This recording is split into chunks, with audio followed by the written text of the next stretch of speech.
Një qytetar nga Durrësi është drejtuar redaksisë Joqe Albania për të denoncuar një rast vjedhjeje të ndodhur në banesën ku ai jeton me qira në zonën Ish Kënetës, lagja 17. Sipas denoncimit, vjedhja ka ndodhur në një banesë që ndodhet në katin e parë, ku autori është futur fillimisht nga muri i balkonit dhe më pas ka hyrë nga dritarja, e cila ndodhej përballë vendit ku ka këpërcyer. Qytetari bën me dije se nga banesa i është marrë një shumë prej 1 milion lekësh të vjetra. Momenti kur personi futet dhe del nga banesa është filmuar qartë nga kamerat e sigurisë. Kam video dhe foto më të qarta të momentit të vjedhjes, por për momentin nuk dua t'i publikoj. Dua vetëm që personi që ka kryer vjedhjen t'i kthej parat, t'i hedh brenda murit dhe ta mbyllim këtu, pa e bërë më të madhe, shpreshet qytetari.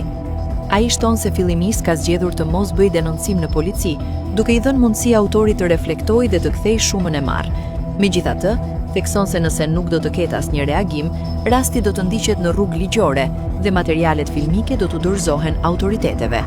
Joqe Albania e publikon këtë rast si denoncim anonim të qytetarit, duke shpresuar në zgjidhjen e situatës pa përshkallëzim të mëtejshëm dhe mbetet e hapur për çdo reagim.